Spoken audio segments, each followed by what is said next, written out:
و آقای صفیزاده زیر آوار موند.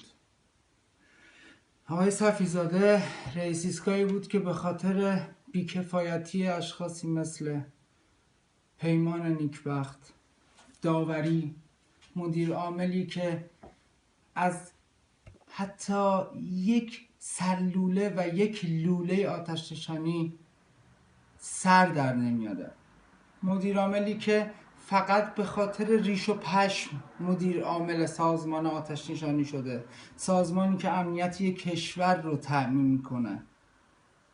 ولی مهم نیست، مهم اینه که ریش داری، پشم داری، بو گند میدی، وقتی جوراباتو در میاری بو گلاب و بو جوراب میپیچی تو کل سازمان.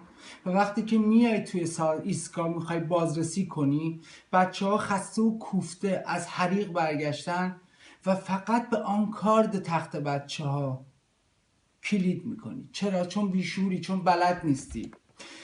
من امید دادور، کارمند سابق سازمان آتش نشانی و خدمات ایمنی تهران، از سن 18 سالگی توی سازمان خدمت کردم و به خاطر بیکفایتی و بیشعوری تمامی مسئولین، از جمله آقای بیگی مدیرعامل وقت اون زمان بود، محمد بیات، تیموری، که تماما چاپیدن و بردن، اضافه کاری بچه ها رو نمیدادن. 2 ماه 3 ماه باش تیراهم میخریدید، میبردید، میفروختید، سود میکردید، بعد حقوق بچه ها رو میدادید. آقای تیموری چقدر پمپ آب خریدی و چقدر روش خوردی؟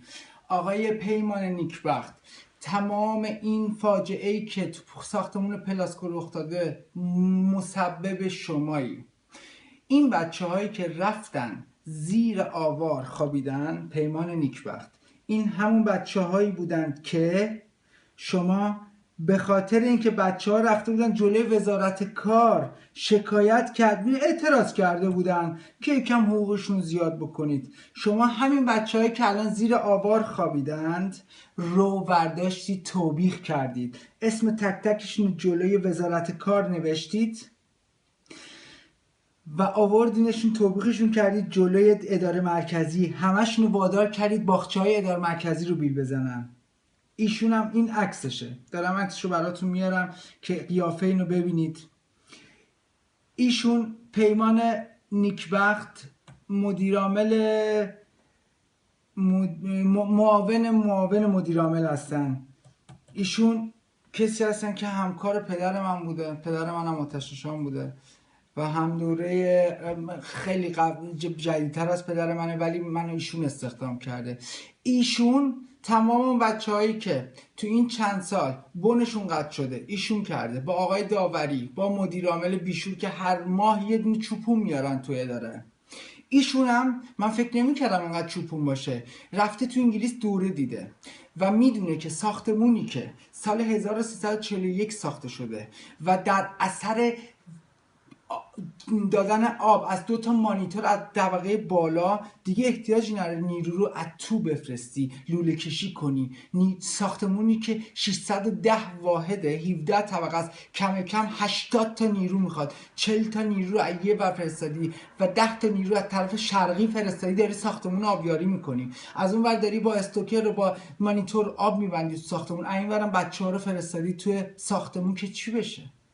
بچه ها رو تو بکشتن دادی. فکر کردیم منم مثل بقیه اطلاعات ندارم؟ کدوم مخزن گازوئیل ترکیده؟ آقای پیمان نیکبخت، کدوم مخزن گازوئیل میترکه؟ اکی تا حالا مخزن گازوئیل میترکه؟ گازوئیل نه فواره، نه به قول معروف زود تبخیر میشه، نه گازهای آنچنانی داره. گازوئیل انقدر سنگین و نقطه اشتعالش بالاست که نقطه انفجاری نداره. گازوئیل کجا کی تا بال گازوئیل نقطه انفجار پیدا که؟ اگه گازوئیل نقطه انفجار داشته پس اون آهنا قبلش باید آب میشدن.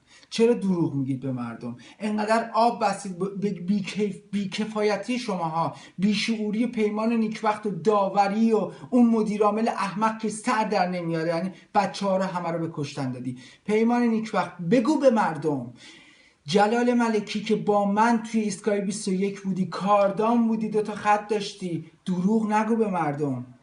به مردم بگو که پیمان نیکبخت اگر بچه ها نمیرفتن بالا همه رو توبیخ میکرد.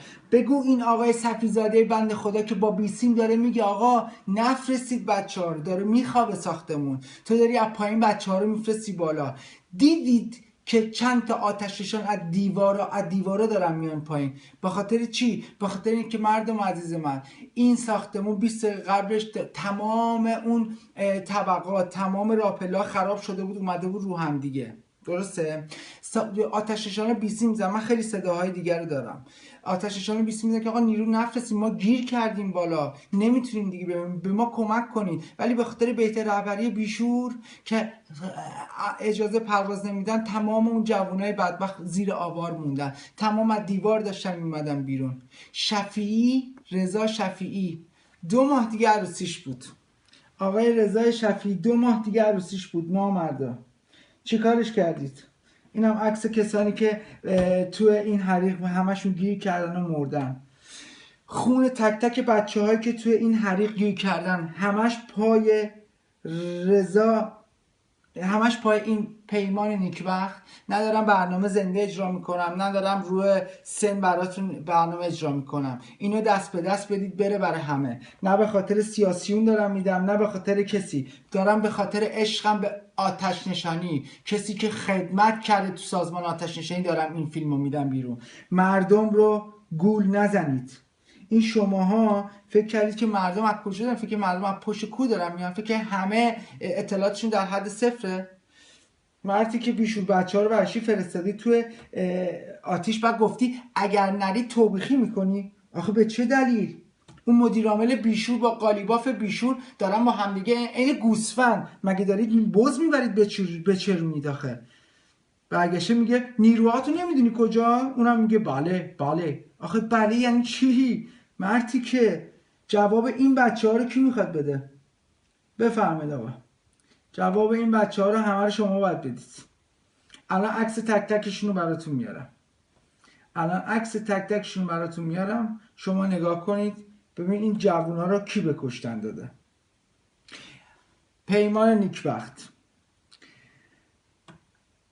داوری، مدیر عامل سازمان آتش نشانی که چوپونه و قالیباف، اینها کسایی هستند که این جوونا رو به کشتن دادن. جوون به نازی رضا شفیعی 2 ماه دیگهش عروسیش بوده. ببین برج 2 عروسیمه. آخه بی شرف بی غیرت بچه ها رو میفرستی تو ساختمونی که میدونی داره خراب میشه، میبینی شکم داره، میبینی شیشه ها داره به بیرون میترکه، بچه ها رو میفرستیم تو. حیف اون پولی که به تو دادن رفتی انگلیس دوره دیدی، میرفتی گاو میچریندی، گوسفند میچریندی. بهتر این بود که بری انگلیس دوره ببینی، بری دوره بکدرافت، فلش آور، پیشگیری، ساختمون بلند ببینی، بعد برگردی مملکتت. این همه جوونه به کشتن بدی. جلال ملکی دروغ به مردم نده. نوکرتم، تو خودت منو تو هر کی منو نشناسه جلال ملکی تو منو بیشتر میشناسی، میدونی من برای چی این سازمان کثافت اومدم بیرون. دروغ تحویل مردم نده. جلال این جوونا رو بگو چرا کشته شدن. تمام خانواده شهدا برید حقتون رو بگیرید. این نامرده کسایی که بن بچه ها رو قطع کردن، همین بچه ها رو که رفتن با سینه سپر کردن، رفتن آتیش خاموش کردن، بن همین بچه ها رو قطع کردن. بچه ها رفتن اعتراض کردن که آقا ما مشاغل سختیم، جز مشاغل سخت حساب میکنین. تک تک اون بچه ها که رفته بودن جلوی وزارت کار اسمشون رو نوشتن، تحویل حراست دادن، همشون 6 ماه کار معلق کردن، حقوقشون رو قطع کردن، فرستادن اداره مرکزی بیل بزنن باغچه‌ها رو. این بچه‌هایی که موندن زیر آوار، پیمان نیکبخت، داوری، مدیر عامل بیشور گوسفند چرون، اینا همونایی بودن که شماها فرستادید بیل بزنن. این بچه‌هایی که امروز این آتیش رو میرن خاموش میکنن، میزنن به دل آتیش، پیمان نیکبخت، داوری، قالیباف، مدیر عامل، سیدعلی خامنه‌ای، بدون این بچه‌ها به اون حریقی میزنن که مملکت من آتیش زده. این بچه‌هایی که امروز میرن تو دل این آتیش، یه روز میان تو دل شماها. ما شما رو یه روز خاموش میکنیم و بدونید تقاص این پلاسکو رو باید بدید، باید جوابگو باشید. پیمان نیکبختی که میری بن بچه ها رو قطع میکنی، داوری که میری بچه ها رو میدی حراست. تمام اون بچه هایی که رفته بودن اعتراض کرده بودن، چند ماه 6 ماه 7 ماه کار معلقشون کردی، حقوقشون رو قطع کردی، دادی بیل زدن، بعد همینا رفتن بالا، همینا رفتن جونشون دادن.